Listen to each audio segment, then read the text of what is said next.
بسم الله الرحمن الرحیم. اللهم صل علی محمد و علی آل محمد كما صليت علی ابراهیم و علی آل ابراهیم انك حمید مجید و بارک علی محمد و علی آل محمد كما بارکت علی ابراهیم و علی آل ابراهیم انك حمید مجید. عرض سلام دارم و ادب و احترام خدمت همه شما دوستداران کلام الله منان قرآن کریم. امیدوارم هر کجا که هستید هر لحظه زندگیتان در عبادت الله متعال زیباتر از لحظات گذشته آن سپری گردد. در آغاز برنامه آموزش روحانی قرآن کریم دوست دارم که یک سوالی از شما عزیزان بپرسم که ارتباط و رابطه شما با قرآن کریم چگونه است؟ سوالی که باید نشست و با خود خلوت کرد و دربارش فکر کرد. قرآنی که رسول صلی الله علیه و سلم فرمود قرآن بخوانید که قرآن در روز قیامت خواهد آمد و برای کسانی که او رو تلاوت می‌کردند شفاعت خواهد کرد. آیا در روز قیامت قرآن برای من و شمای بیننده شفاعت خواهد کرد؟ آیا قرآن می‌خوانیم؟ چقدر قرآن خواندن بلدیم؟ برای هر حرف از کلام الله مجید 10 ثواب برای ما نوشته خواهد شد، 10 نیکی و 10 اجر. رسول صلی الله علیه و سلم فرمود که من نمیگویم که الف و لام میم یک حرف است، بلکه الف یک حرف و لام یک حرف و میم آن یک حرف است. هر کسی که فقط بگه الف لام میم 30 ثواب و نیکی برای او نوشته خواهد شد. اگر کسی کل قرآن کریم را بخونه چقدر برای او پاداش نوشته خواهد شد. قرآن کریم برای همه من و شما مقدس و عزیز و احترام بسیار بالایی برای او قائلیم. اما آیا تلاوت قرآن رو بلد هستیم یا نه؟ آیا میتونیم که قرآن بخونیم به خوبی و به درستی؟ حداقل روحانی قرآن کریم رو بلد هستیم یا نه؟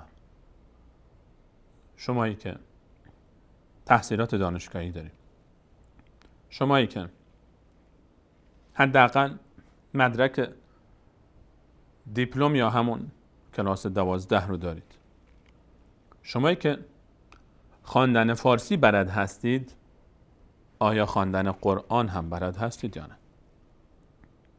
این سوال رو باید با خودمون بنشینیم و پاسخ بدیم. اگر بلدید، چقدر بلدید؟ آیا انقدر بلد هستید که بتوانید به دیگران هم یاد بدید یا نه فقط خودتون بلدید؟ آیا اگر بلدید مطمئنید آنچه که میخوانید درسته یا نه؟ میتونید تشخیص بدید که این آیه‌ای که خواندید رو واقعا درست خواندید یا نه؟ اینها سوال‌هایی است که ما باید از خودمون بپرسیم در خلوت خودمون که آیا ما در رابطه ما با قرآن کریم وقت گذاشتیم برای قرآن یا نه. عزیزان میگن آقا فرصت نشد، دوست داشتیم نتونستیم، کلاسی نبود، استادی نبود و مشغله های زندگی اجازه نداد.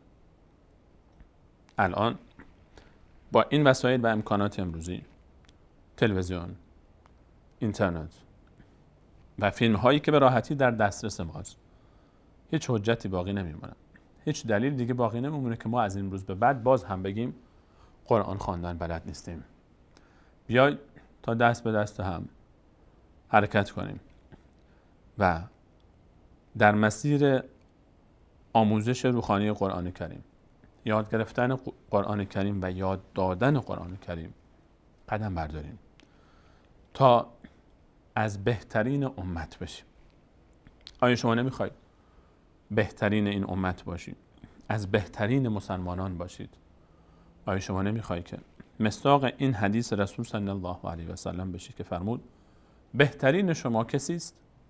بهترین، خیلی حرف بهترین، یعنی در بهشت هم درجات بالایی داره وقتی اینجا بهترینه اونجا هم بالاترین است. بهترین شما کسی است که چی؟ نماز بیشتر میخونه، روزه بیشتر میگیره، ذکر بیشتر میکنه. نه، بهترین شما کسی است خیرکم من تعلم القرآن و علمه.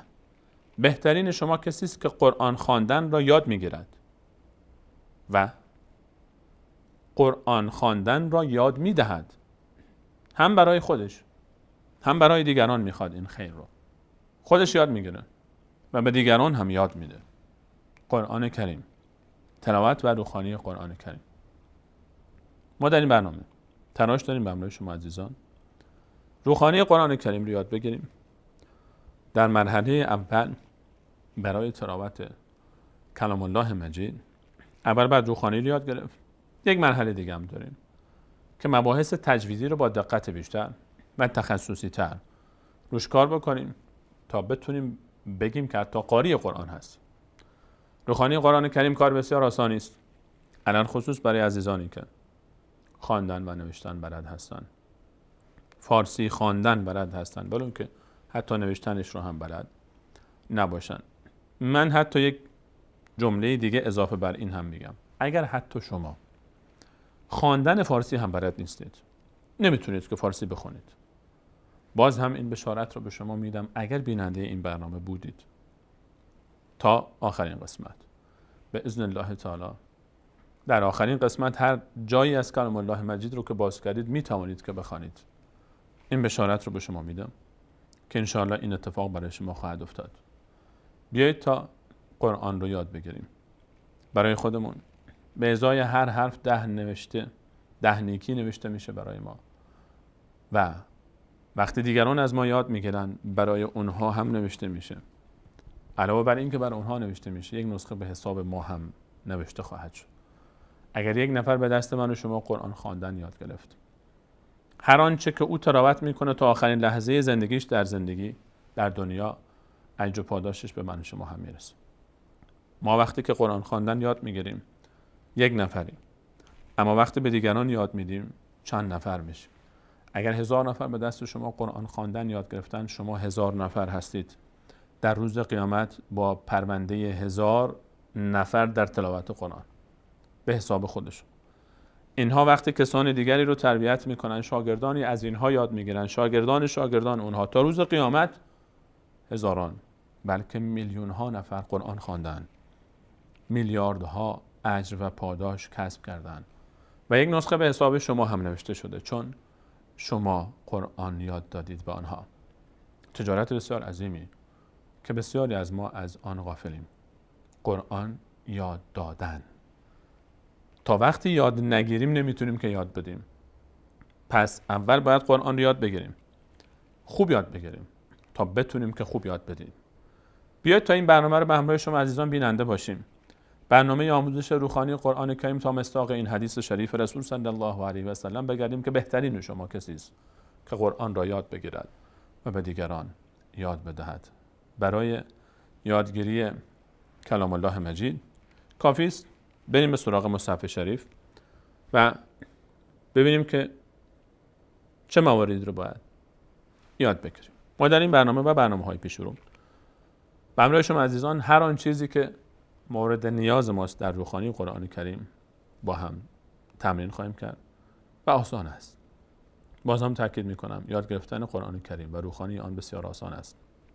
حتی اگر شما در هر سن و سالی از شما گذشته، هر چقدر سن شماست، تا به حال روحانی قرآن بلد نبودید، بیایید به جمع ما بپیوندید تا یاد بگیریم. من این بشارت رو به شما میدم که حتما انشاءالله در پایان این مجموعه برنامه شما تلاوت کلام الله مجید رو یاد گرفته اید و هر جای قرآن رو که باز کنید میتونید بخوانید، بشتابید به سوی مغفرتی که از الله متعال نصیب شما خواهد شد. درباره روحانی قرآن کریم اولین موضوعی که باید مد نظر ما باشه شناخت الفبای عربی است. ما در فارسی حروفی داریم که کل خط فارسی و نوشته های فارسی از این حروف تشکیل شده. 32 حرفن. 32 حرف. تصویرش رو با هم ببینیم. این حروف رو ما بهش میگیم حروف الفبای فارسی. 32 تا حرفن الف، این الفه، اسمش الفه اما ما ا میخونیم.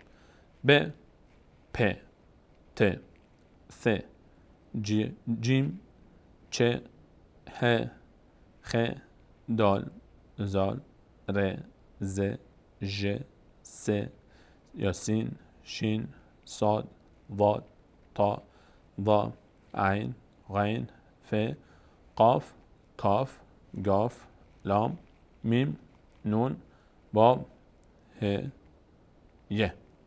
اینا حروف الفبای فارسی هستن. 32 تا هستن. 4 حرفی که من با رنگ سرخ اینجا برای شما عزیزان مشخص کردم: پ، چ، ژ، گاف. این 4 حرف در عربی نیستن. 28 حرف دیگهش همه در عربی هستن. یعنی الفبای عربی اگر این 4 حرف رو ازش حذف بکنیم از فارسی، این 28 حرف باقی میمونه که این 28 حرف میشه الفبای عربی، حروف الفبای عربی.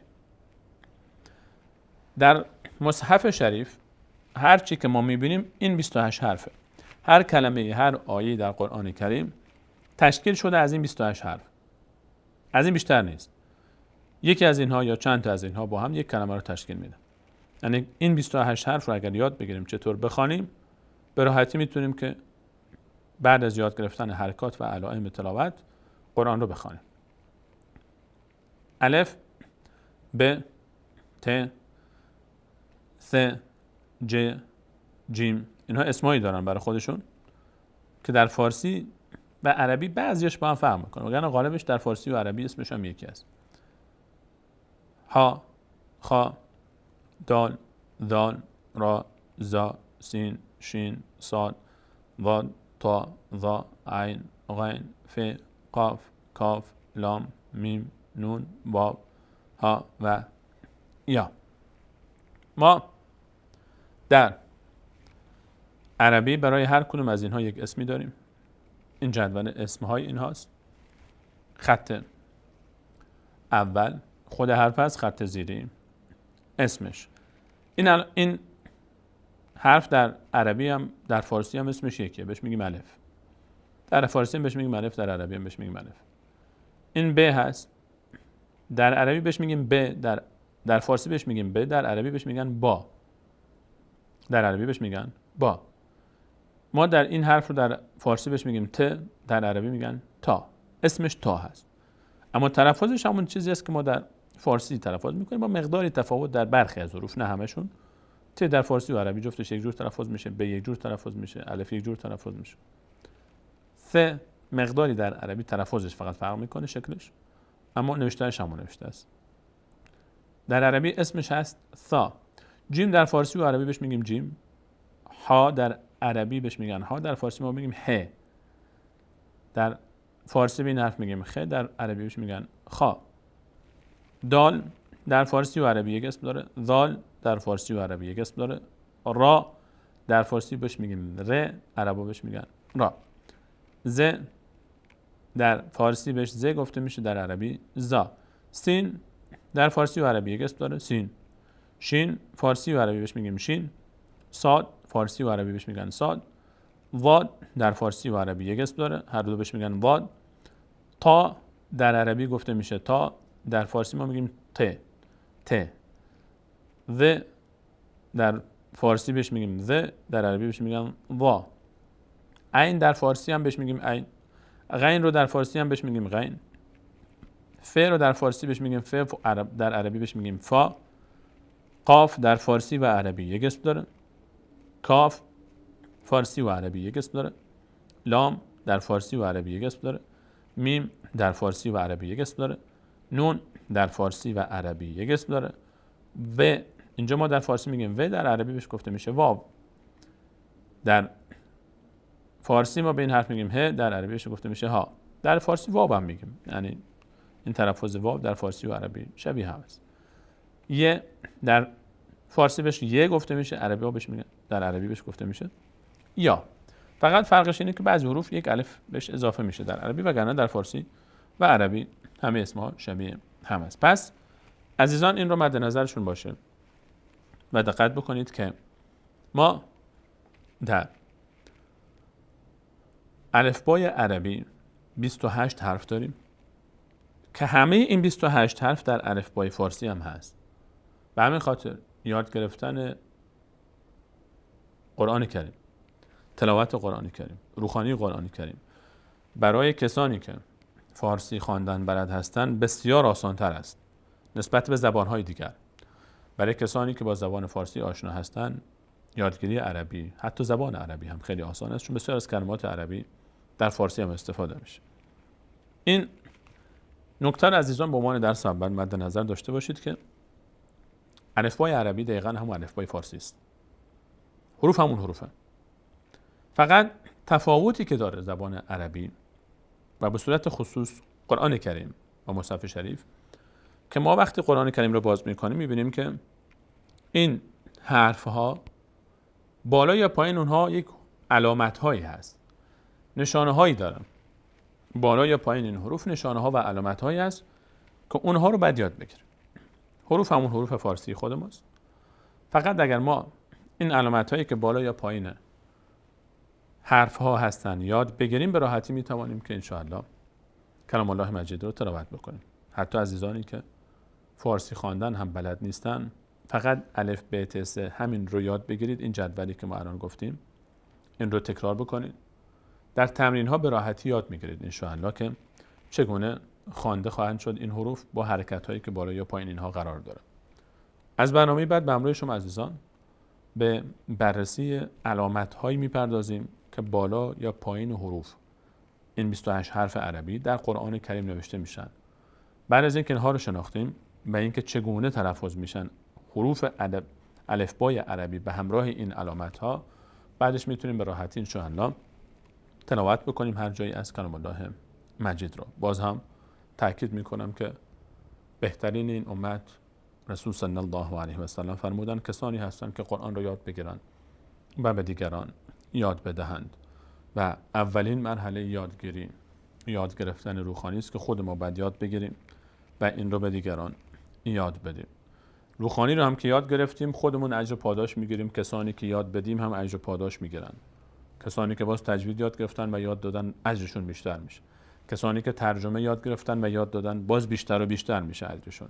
اما همه این موارد از نقطه شروع میشه که ما الان شروع کردیم و اون هم آموزش روحانی قرآن کریم هست. همراه ما باشید عزیزان در این برنامه تا پایان ما رو یاری بکنید که ان شاء الله به همراه شما عزیزان بتوانیم هر صفحه از مصحف شریف رو که باز کردیم به راحتی بخوانیم و با دقت و اطمینان و مطمئن هم باشیم که درست میخوانیم. از اینکه تا این لحظه برنامه خودتون رو یاری کردید تشکر و سپاس دارم. تا برنامه بعد همه شما خوبان عزیزان رو به الله متعال میسپارم. الله یار و نگهدار شما.